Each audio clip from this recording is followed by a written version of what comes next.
What if everything you've been told about the beginning of civilization is wrong? Not slightly wrong, not misunderstood, but fundamentally inverted. Because we were taught that the Sumerians stood at the dawn of history. The first cities, the first writing, the first gods, the first attempt to explain existence itself. And at the center of it all, beings we now call the Anunnaki. But what if they weren't first? What if they arrived late? What if the oldest texts humanity has ever discovered, etched into clay over 5,000 years ago, are not telling us how everything began, but what remained after something else had already ended? Before you dismiss that idea, slow down. Let your mind drift for a moment. Because this is not a story you need to rush through. This is something you experience. Imagine there is no sky, no earth, no light, no darkness, no time, no direction, no before, no after. Only an endless, silent expanse, without shape, without boundary, without distinction. The ancient Sumerians described this not as empty space, but as something far more unsettling. A presence, a vast, undivided ocean. Not water as we understand it, but a primordial substance, a state of being where everything existed, but nothing had yet taken form. No names, no identities, no separation. And that detail matters more than it seems. Because in these texts, something does not truly exist until it is named, which means before the first name was spoken, reality itself was incomplete.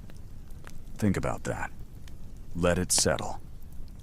Now imagine that within this endless ocean, something began to change. Not suddenly, not violently, but gradually. Two forces emerged, not created, not born, but distinguished from the whole. Apsu and Tiamat, one representing the deep, silent waters beneath everything, the unseen source from which all rivers and life would eventually flow.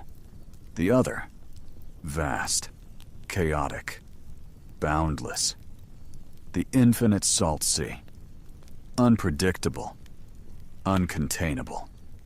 Together, they were not gods. Not in the way we think of gods. They were the raw structure of existence itself, beginning to recognize its own form. And from their interaction, something impossible happened. Something new. Something unstable. Something that should not have existed in a perfect, silent unity. Difference, separation, movement. The first generation emerged. Not the Anunnaki. Not even close.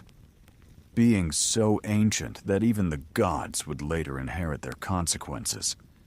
And already, something had gone wrong. Because the moment differentiation begins, so does tension. The moment something exists separately, it can disturb what came before. And that disturbance would lead to the first conflict in existence. But before we go deeper into that, pause for a moment. If you're still here, it means something about this question is pulling you in. So, take a second, subscribe to the channel, leave a like, and tell me in the comments where you're listening from. Because these stories travel far, and it's always fascinating to see how far they reach. Now, let's continue. Because what comes next is where everything begins to fracture. Where silence becomes noise. Where balance becomes threat. And where the first decision is made to destroy what has just been created. And that is where the real story begins. At first, the disturbance was almost imperceptible. A subtle shift. A vibration within the stillness. The ancient texts never describe it as an explosion or a sudden act of creation. There was no dramatic beginning, no instant transformation. Instead, it was something quieter, almost organic, a gradual unraveling of perfect unity. Apsu and Tiamat, once inseparable aspects of a single, undivided existence, had begun to interact in a new way. Their waters, once indistinguishable, started to mix, to circulate, to move against each other. And from that movement came consequence. The first beings emerged, Lahmu and Lahamu. Their names are often translated as something like silt or mud, but that translation doesn't capture what they truly represent.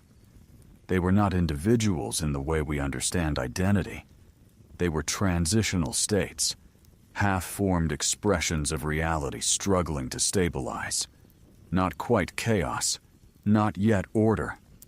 Something in between. And that in-between is where everything becomes unstable. Because once reality begins to organize itself, it can no longer return to stillness. It must continue. Lahmu and Lahamu gave rise to something more defined. Anshar, Kishar, horizons, boundaries. For the first time, there was a sense of direction, above and below, separation between layers of existence. Space itself was beginning to structure. And still, no Anunnaki. Not yet. What we are witnessing here is not the birth of gods, but the slow construction of a framework, a reality learning how to exist in pieces rather than as a whole. And with every new layer, something was lost. The original silence, the perfect balance, the undisturbed state of being. You have to understand, this was not progress in the way we think of progress. It was disruption. To us, structure feels natural, necessary, even comforting. But to Apsu, the primordial source, this evolution was something else entirely. Noise. That is the word the texts return to again and again. Noise. The younger beings, they moved, they changed, they interacted. They created patterns, fluctuations, disturbances in what had once been still and silent. And that silence mattered, because silence was stability. Silence was perfection.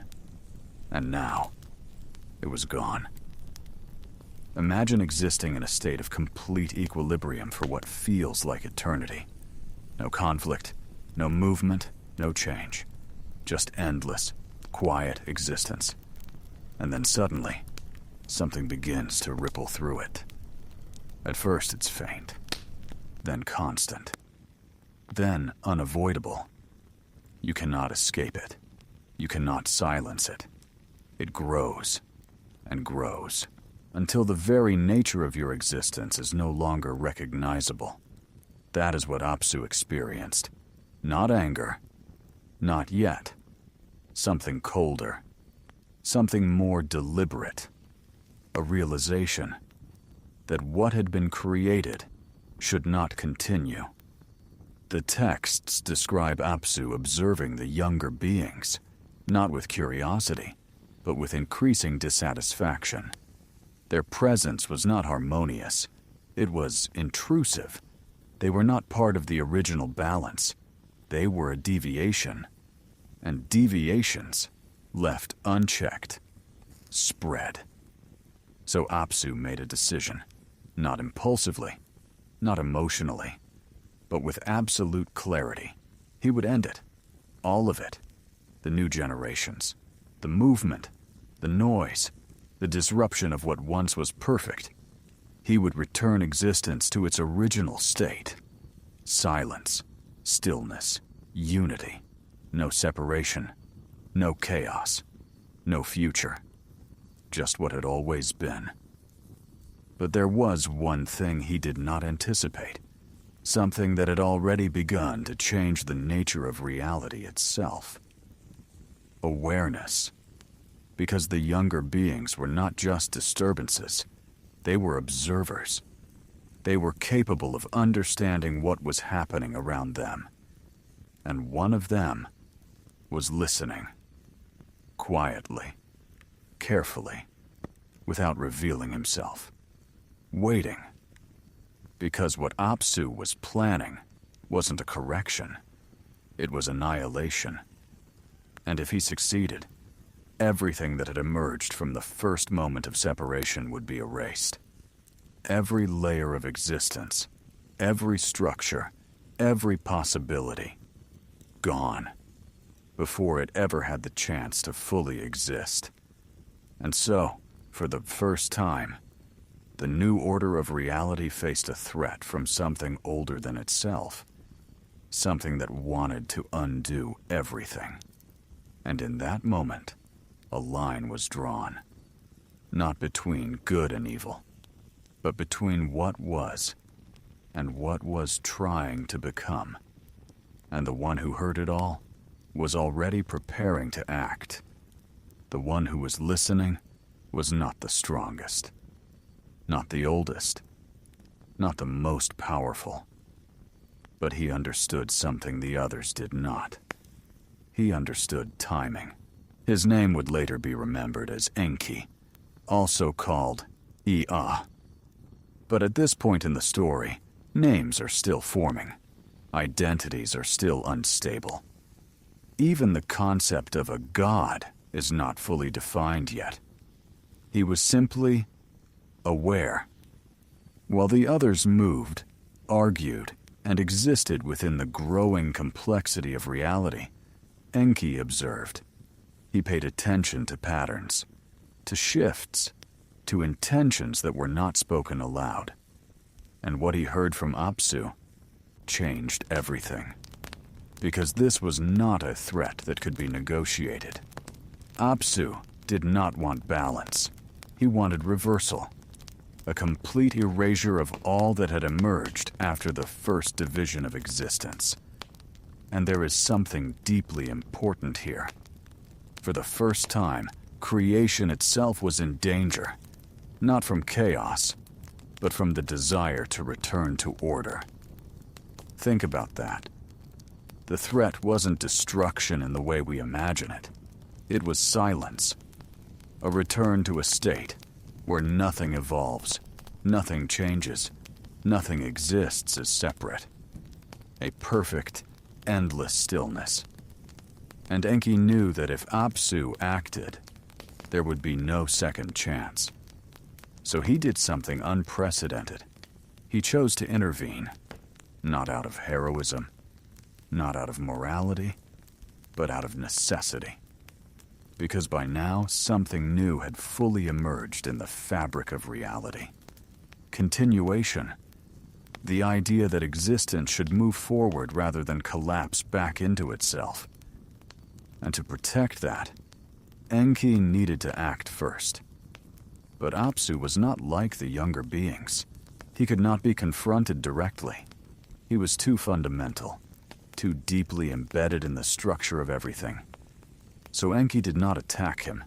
He studied him, watched his patterns, learned the rhythm of his presence. And then, he waited. Because even something as ancient as Apsu had a moment of vulnerability. A moment where awareness faded, just slightly. And when that moment came, Enki acted. Not with brute force, not with chaos, but with precision. The texts describe it in a way that feels almost symbolic, yet disturbingly deliberate. Enki cast a spell, a deep sleep. Not just physical rest, but a suspension of awareness itself. Apsu, the primordial source, the foundation of all that existed, was silenced. Not destroyed in battle, not defeated in struggle, but neutralized. And in that silence, Enki made the final decision. He ended him.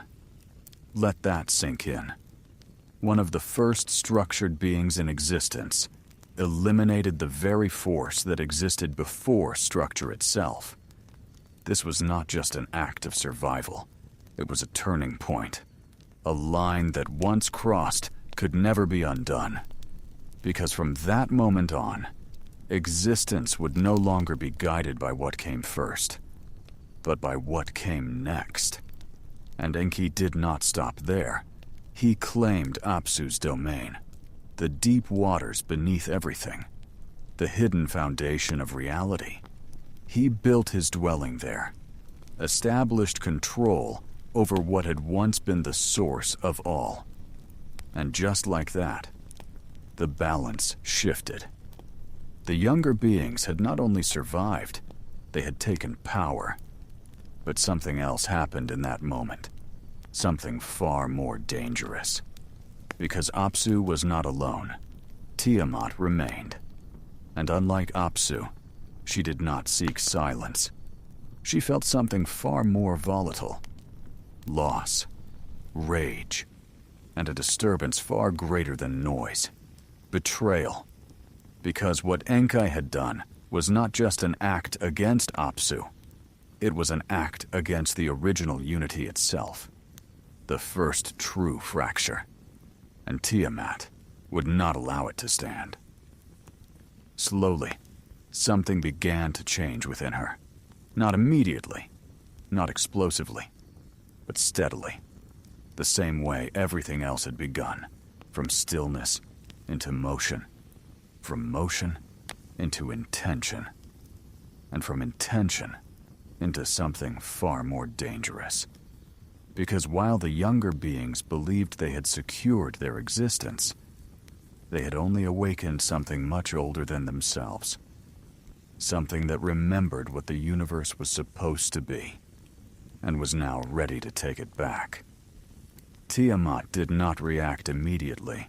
There was no instant explosion of rage, no sudden retaliation that shattered the fragile order the younger beings believed they had secured. Instead, there was silence, a different kind of silence than before, not the calm stillness of the beginning, but something heavier, something watchful. Because Tiamat wasn't like the others. She was older than conflict, older than structure. She wasn't just part of reality. She was the memory of what reality had been before it changed. And now, something irreversible had happened. Apsu was gone. Not transformed, not absorbed. Gone. Removed from existence by something that came after him. That fact alone broke a fundamental rule. Until that moment, what came first could not be undone by what came later. But Enki had done exactly that. And in doing so, he had rewritten the nature of existence itself. For the first time, the newer could overpower the ancient. The created could destroy the origin. And Tiamat understood what that meant. If this continued, nothing was safe. Not even her. So she began to change. Slowly. Deep within the primordial waters, something started to take shape. Not form, exactly, but intention. And intention is where chaos becomes dangerous. Because chaos without direction is harmless. But chaos with purpose becomes force. The texts describe what happened next in ways that feel almost surreal, as if the scribes themselves struggled to fully capture it. Tiamat began to create, not life as it had emerged before, not the gradual, layered unfolding that led from Apsu to the younger beings. This was different, deliberate, focused, and terrifying. She brought forth creatures that did not belong to the structured world that was forming above. Beings that did not follow its rules. Beings that could not be controlled by the logic of order. Dragons with bodies that twisted beyond natural form. serpents vast enough to coil around the foundations of existence itself. Storm demons that moved without pattern, creatures that were not meant to exist within a stable reality. 11 in total. Each one, not just a monster, but a weapon. And at the center of it all, she chose a leader. King. Not the strongest, not the oldest, but the one she trusted to carry something far more important than power. Authority. Because Tiamat did not just want destruction, she wanted control. She took something ancient, something that even the younger gods feared. The Tablet of Destinies. An artifact, not physical in the way we understand objects, but real in its effect. It represented the right to define reality, to decide what is and what will be, to shape the structure of existence itself. And she gave it to Kingo. In that moment, everything changed again. Because now, for the first time since Apsu's fall, the balance of power shifted away from the younger beings. They had thought the threat was gone, that by removing Apsu, they had secured their future. But they had misunderstood something crucial. You cannot remove chaos. You can only disturb it. And when disturbed, it evolves. The younger gods began to feel it. At first it was subtle, a pressure, a tension beneath the surface of reality. Then it grew. Distortions, unpredictable shifts, a sense that something was coming, something they were not prepared for. They gathered, not in confidence, but in uncertainty, because for all their power, they had never faced something like this. This was not a return to the past. This was not Apsu's silence. This was something new, a chaos that had learned, that had adapted, that now moved with purpose. And for the first time, the younger gods were afraid. They searched for a solution, for someone who could stand against Tiamat. But none of them stepped forward. Not Enki, not the others. Because they understood something instinctively. This was not a battle they could win by repeating what had worked before. This required something else. Something stronger. Something willing to risk everything. And in that silence, as the fear spread, one figure finally moved. Not from the center, but from the edge. Watching. Waiting. Calculating. A new presence. Younger, but far more ambitious. Because while the others hesitated, he saw opportunity. And what he would demand, in exchange for saving them, would reshape the entire structure of power forever. He did not rush forward. He did not speak immediately. While the others argued in low, uncertain tones, voices layered with tension, fear, and hesitation, he remained still, observing. Because unlike the rest, he was not reacting to the situation.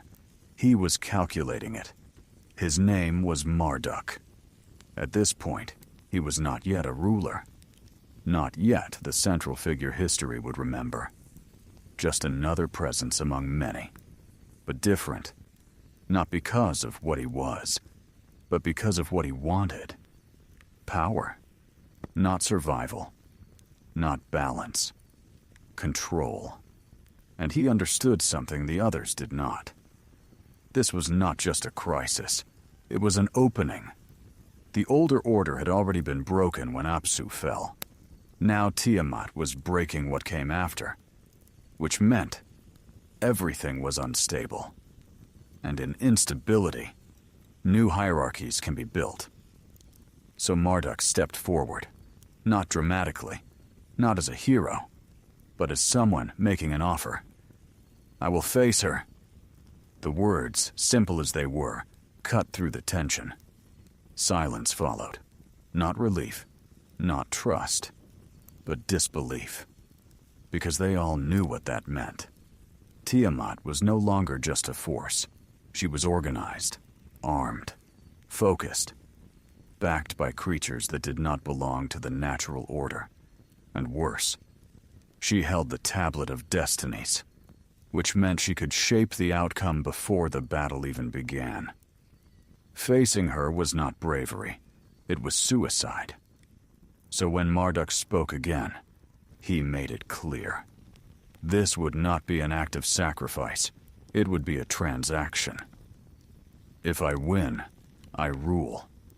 No ambiguity, no negotiation, complete authority. Over all of them, the ones who had come before, the ones who existed alongside him, and everything that would come after. For a moment, no one answered, because they understood the weight of what he was asking.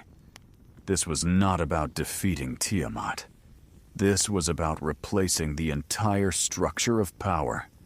If they agreed, there would be no going back, no shared authority, no balance, only one center, one voice, one will.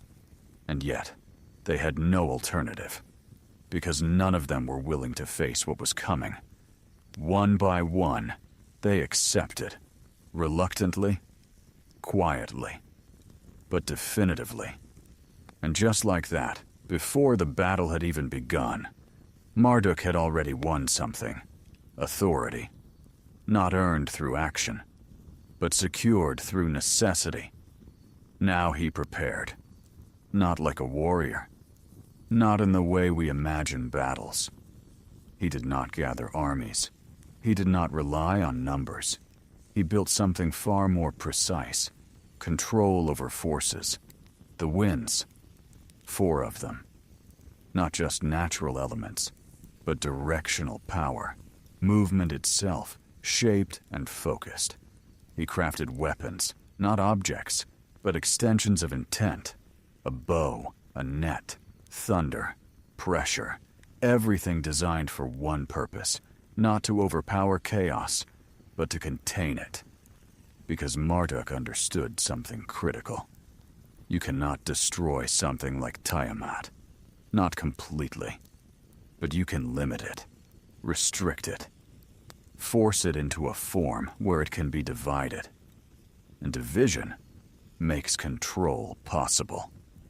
When he was ready, he did not wait. He moved toward her, alone. No hesitation, no second thoughts. Because for him, this was never about fear. Only outcome. Tiamat saw him coming. Of course she did. She had been waiting, not for him specifically, but for someone to finally step forward. Because chaos does not rush. It expands, it builds, it allows tension to grow until confrontation becomes inevitable. And now, it had. The space between them was not physical. It was something deeper. A boundary between 2 states of existence, unstructured and structured, unpredictable and controlled. And as they faced each other, something became clear. This was not just a battle. It was a decision about what reality would become. Not what it had been, not what it could be, but what would remain. After everything else was forced into place. Marduk raised his weapon. Tiamat opened herself. Vast, endless, consuming. And in that moment, the entire structure of existence held its breath. Because what happened next would define everything that followed. There was no explosion, no clash of armies. No sound that could be described in human terms. What happened next unfolded with a kind of precision that feels almost unnatural, as if the outcome had already been decided, long before the moment arrived. Marduk did not charge. He did not rush into chaos. He waited, because he understood something fundamental. Tiamat's power was not just in her size, or her creations, or even the Tablet of Destinies. It was in her nature. She was vast, uncontained, expanding, and expansion creates openings. So he let her move first. Tiamat opened herself, not just physically, but in essence. Her form stretched across reality, her presence overwhelming, her mouth widening into something that could consume not just matter, but structure itself. She was not attacking. She was absorbing, returning everything back into her, back into undivided existence. And that was the moment Marduk had been waiting for. He released the winds, not randomly, not violently, but with direction. 4 currents, precise, controlled, rushed into her open form. They didn't destroy her. They filled her, expanded her from within, pushed against her boundaries, distorted her shape. For the first time, chaos was being forced into structure, not by choice, but by pressure. Tiamat reacted. Of course she did. But reaction is slower than intention. And Marduk was already moving. He cast the net. Not a physical object, but a containment. A framework. Something that defined limits. Wrapped around her, held her in place. Not completely, but enough. Enough to create something that had never existed before. Constraint, applied to chaos. And that changed everything. Because once something has a boundary, it can be divided. Marduk raised his weapon. The bow. Not just force, but focus. A single point of action. Directed, intentional, final. He released it. The strike did not echo. It did not explode. It passed through her. Clean, precise. And for a moment, nothing happened. Then, separation. Tiamat did not disappear. She did not collapse. She split. 2 vast halves, pulled apart by the force that had been applied from within. And in that instant, chaos was no longer whole. It was divided. And division is the foundation of structure. Marduk did not stop. He moved immediately, because this was never about defeating her. It was about using her. 1 half, he stretched upward, not randomly, carefully, fixing it into place. That became the sky, the upper boundary, the first defined above. The other half, he pressed downward, condensed, stabilized. That became the earth, the first defined below. And just like that, reality changed again. Not from nothing. Not from creation in the way we imagine it, but from transformation. From the body of something older. Something that had existed before structure. Now forced into becoming structure itself. Her eyes, they did not vanish. They became sources, flows. From them came rivers. Her breath became wind. Her tail stretched into patterns across the sky. Everything that had once been uncontained, now repurposed, reassigned, reorganized. And this is the part most people don't fully process. According to these texts, the world is not something that was created. It is something that was made from something else. Something that existed before it. Something that was alive. Think about that. The ground beneath you. The sky above you. Not separate from that first chaos, but formed from it. Shaped out of it. Held together by a force that imposed order where there was none. And in the center of it all, Marduk stood. Not just as the victor, but as the one who defined the outcome. The others watched. Silent. Because what had just happened was more than a victory. It was a restructuring of existence itself, and by the terms they had agreed to, there was no question what came next. Marduk did not ask. He did not wait.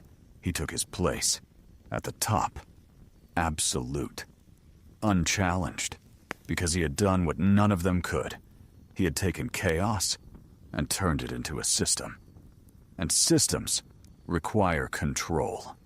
But even in that moment of order, something remained. Something beneath it all. Because Tiamat was not erased. She was transformed.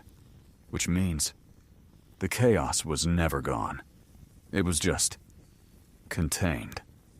And anything that is contained can one day be released. After the division, there was silence again. But not the same silence as before. This one was structured, measured, held in place. The sky did not drift. The earth did not collapse. Everything remained, exactly where Marduk had forced it to be. And that was new.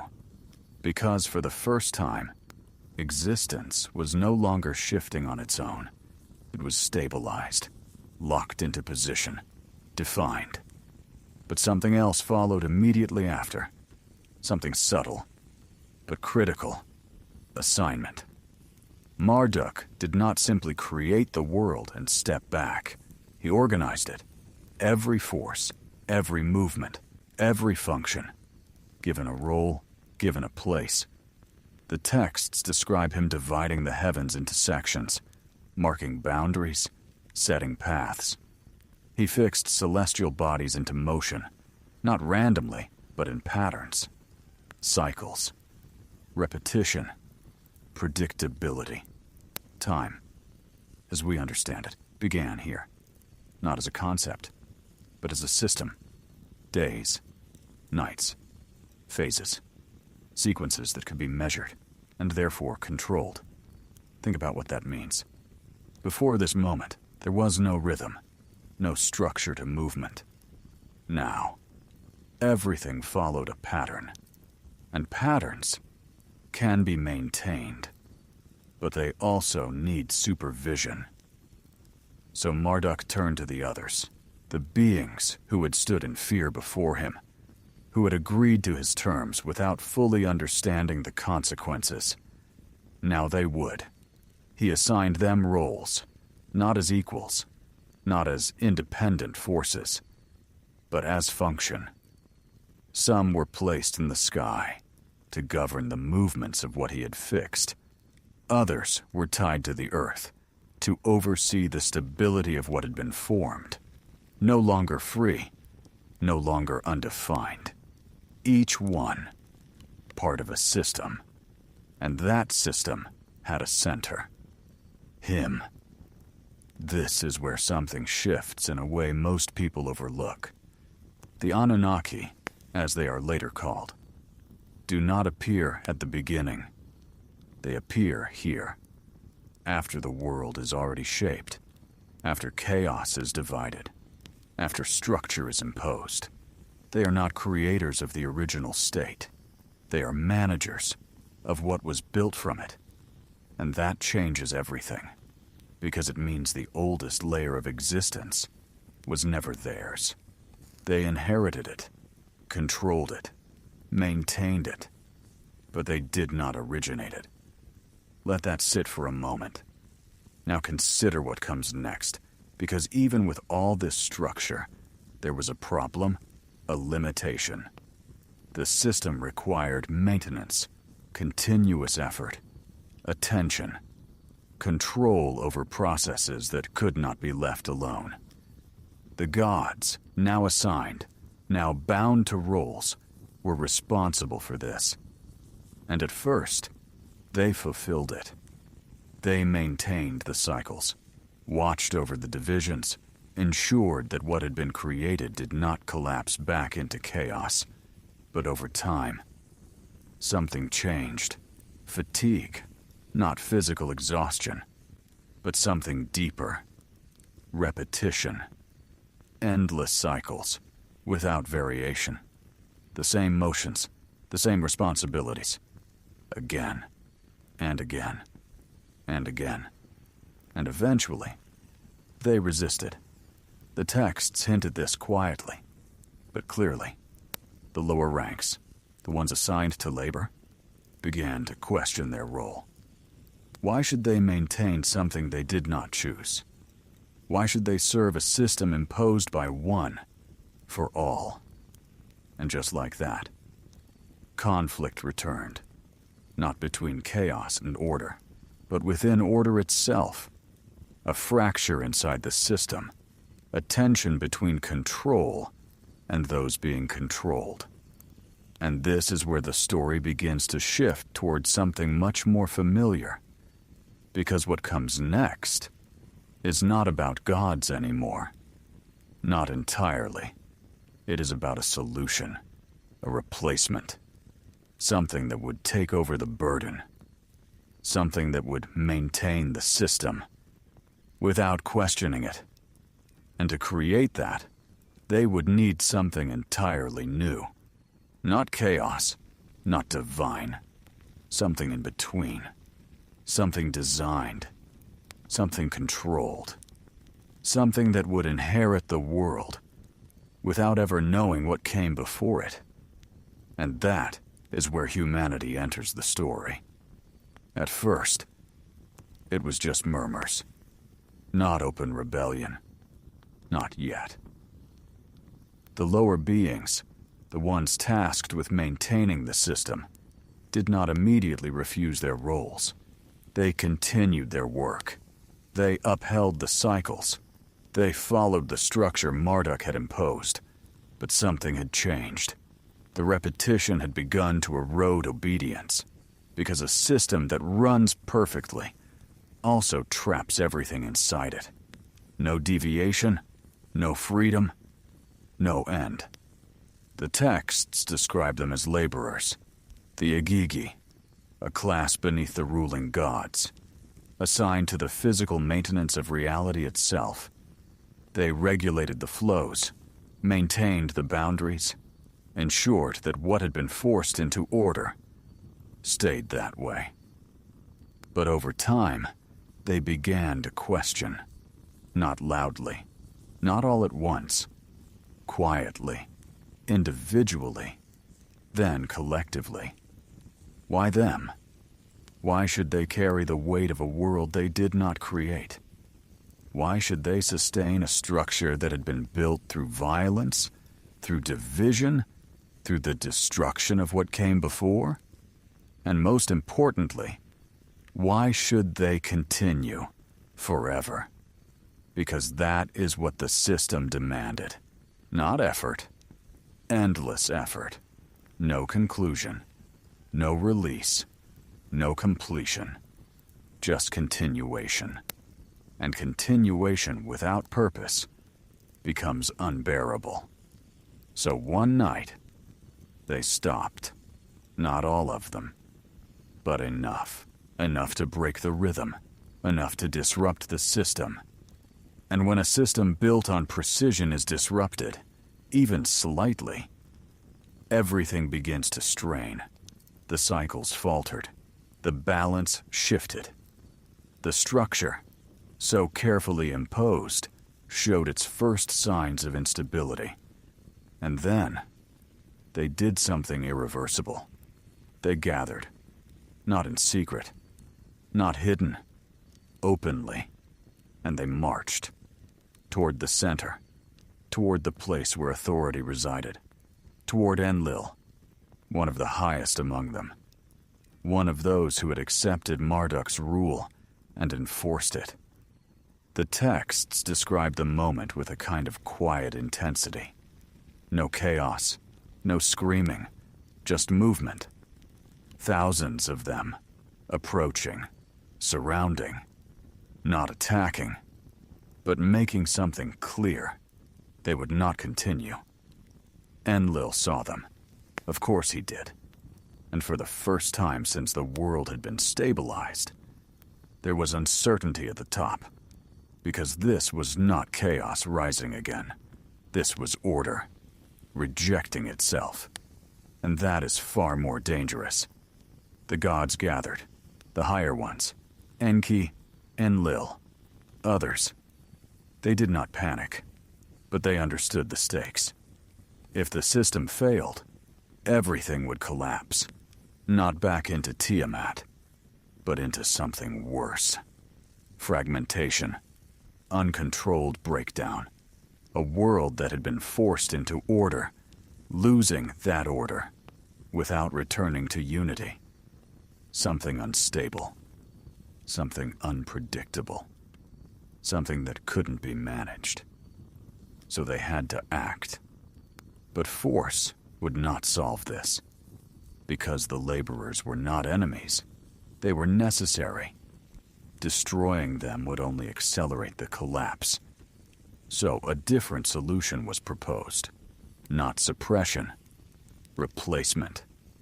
If the burden of maintaining the world was too great for the gods, then something else would carry it. Something new. Something designed for that purpose. Something that would not question, would not resist, would not remember what came before. And this is where the story takes its most unsettling turn, because the solution wasn't found in creation from nothing. It was found in combination. The texts describe a process, careful, deliberate, not chaotic, not divine in the way we imagine, but almost experimental. They would take something from themselves and combine it with something more basic, something already present in the world.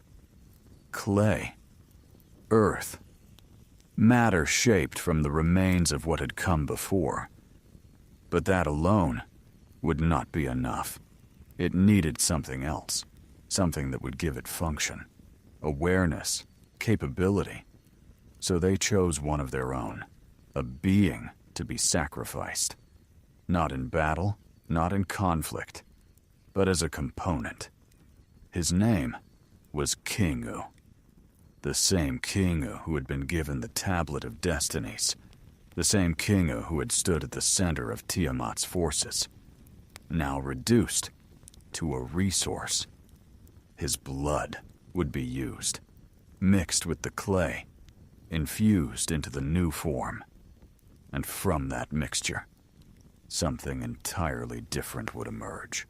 Not a god, not chaos, something in between. Something designed to serve the system, to carry the weight, to maintain the structure, to continue the cycles, without ever questioning them. And that is how the first humans were created. Not as rulers, not as inheritors, but as workers.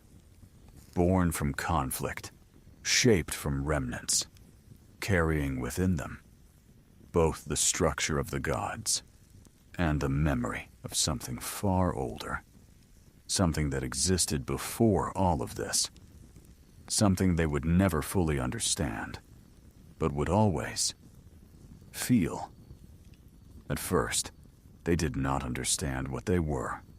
There was no moment of awakening, no realization, no awareness of purpose, just function. The first humans moved because they were made to move. They worked because they were made to work. There was no question of why, no reflection, no hesitation, because that part had not been given to them. Not yet. The texts describe them as silent, efficient, responsive. They shaped the land, maintained the boundaries, carried out the tasks that had once belonged to the Igigi, and just like that, the system stabilized again. The cycles returned. The structure held. The gods were relieved. The burden had been transferred. The problem solved. But only on the surface, because something unexpected began to happen.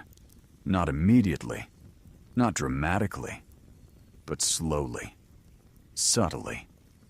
the humans began to change. At first it was almost imperceptible. A pause. A delay between action and response. A moment where movement was not immediate, where something intervened. Then, variation. Two beings performing the same task, slightly differently. One faster, one slower, one precise, one inconsistent, and then something that should not have been possible. Awareness, not fully formed, not complete, but present, because the material they were made from was not neutral. It was not empty. It carried memory, not conscious memory, not something they could access or understand, but something embedded, residual, from what came before, from the body of Tiamat, from the blood of Kingu, from the structure imposed by the gods. All of it, layered together. And over time, those layers began to interact. The humans started to look around, not just move through space, but perceive it. Not just respond, but notice. And once something notices, it begins to think. The gods observed this, at first with curiosity, then with concern. Because this was not part of the design. Humans were meant to function, not to question, not to reflect, not to become aware of their position within the system. But that is exactly what was beginning to happen. And awareness changes everything. Because once a being understands that it is part of something, it can also begin to understand that it might not want to be. The texts never describe this as a sudden rebellion. Not yet. But they hint at something quieter, more dangerous. Development. Language. Not just sounds, but meaning. Communication that goes beyond immediate function. Symbols. Memory passed from one to another. Not just of tasks, but of experience. And then, something even more significant. Stories. Fragments. Unclear. Distorted. But present. Stories of before. Of something larger. Of something lost. Echoes. Of a time before structure. Before division. Before the system. The humans did not understand these fragments. They could not place them.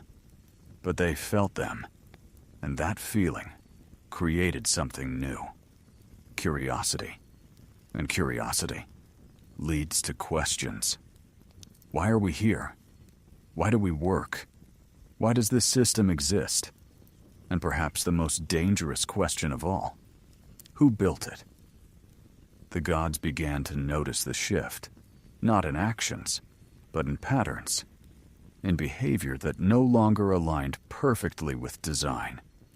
And they understood something immediately. This was not a flaw. It was a consequence. Because when you create something using pieces of what came before, you cannot fully control what emerges. You can shape it, guide it, limit it, but you cannot remove what is already embedded within it. And within humans, there was more than just obedience. There was memory. There was structure. There was chaos. All at once. And that combination was unpredictable. The system still held. The world still functioned.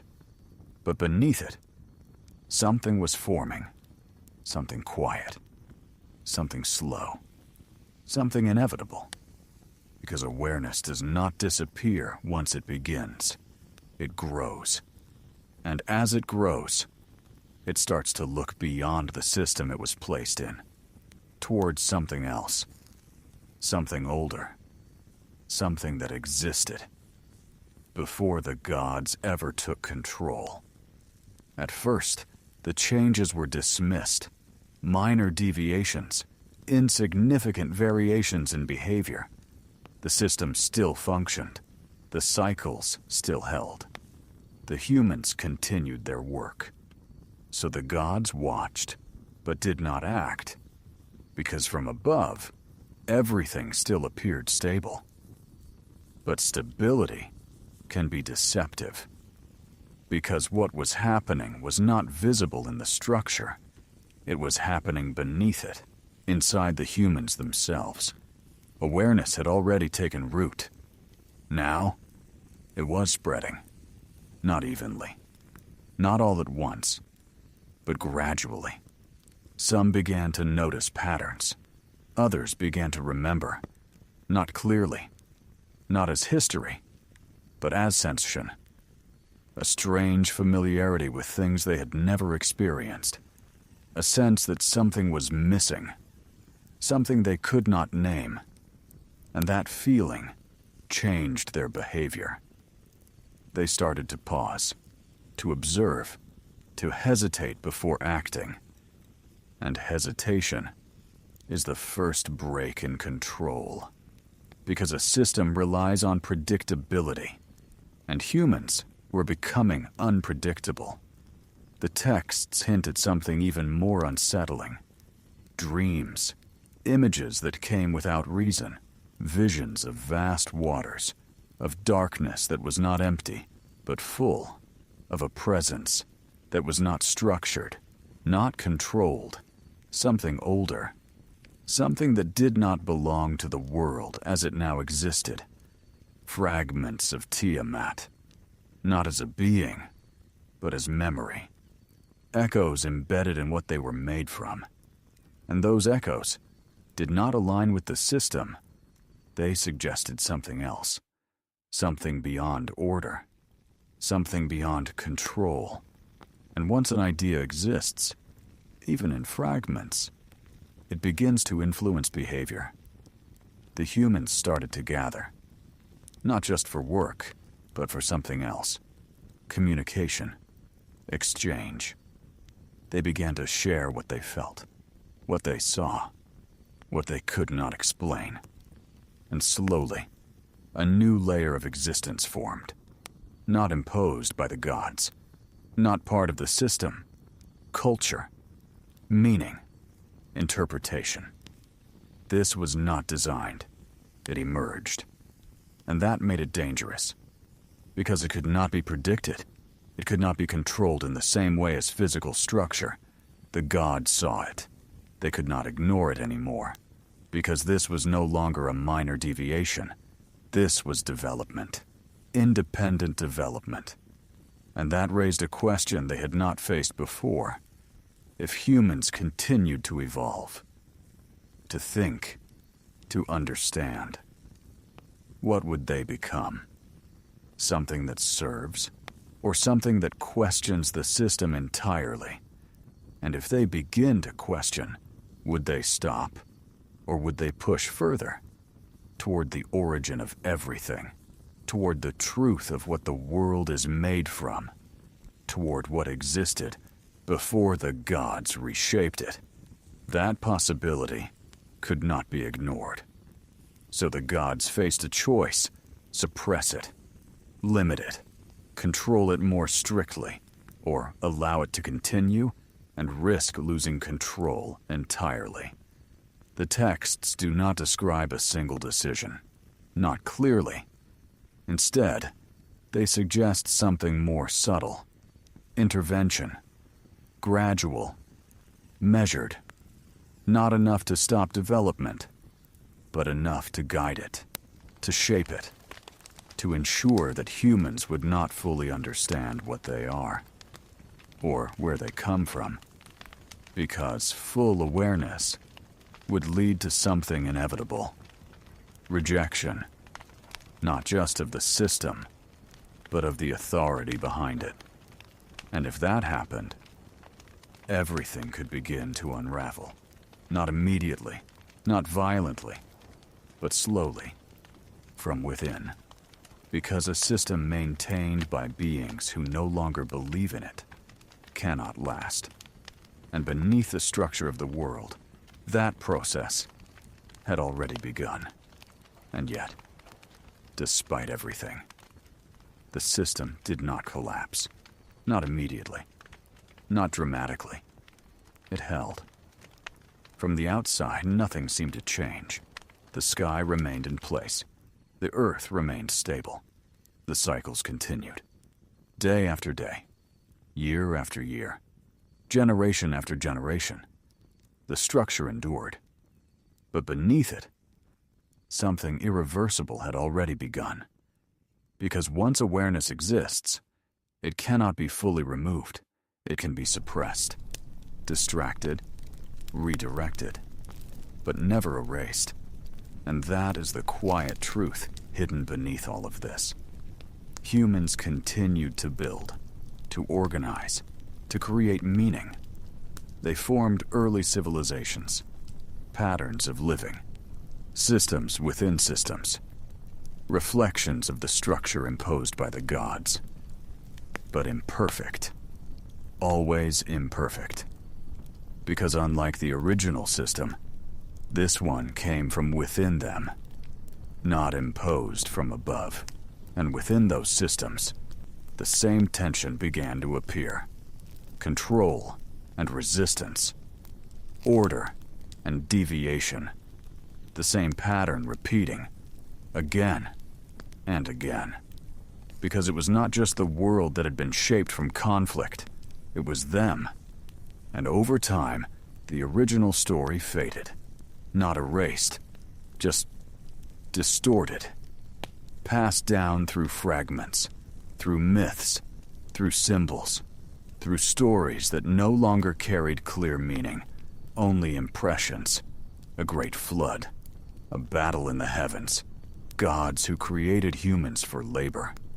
These ideas remained, but they lost their context, their structure, their origin. And that may not have been accidental. Because if humans remembered everything, if they understood exactly what they were, where they came from, what the world was made of, then the system would not just be questioned, it would be rejected. Completely. And so, the truth became layered, buried beneath interpretation, religion, tradition, culture. Each generation inheriting fragments, without the full picture. And yet, even now, something remains. A feeling. Difficult to explain, but impossible to ignore. A sense that something is not entirely complete. That the world, as stable as it appears, is built on something older. Something deeper. Something that was never truly gone. Because if the ancient texts are read carefully, if the patterns are followed, if the fragments are aligned, one idea becomes impossible to ignore. The Anunnaki were not the beginning. They were not the creators of everything.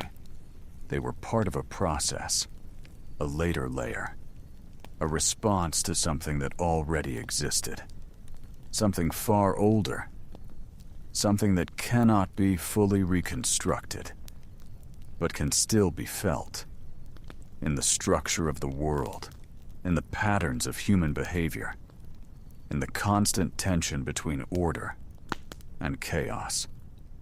And perhaps that is the most unsettling realization of all. Not that we were created, not that we were designed, but that we are built from something that came before. Something we do not fully understand. Something that still exists, not outside of us, but within us. And if that is true, then the question is no longer, what happened before the Anunnaki? But something far more difficult, something far more personal. What is still left from that time, inside us, right now?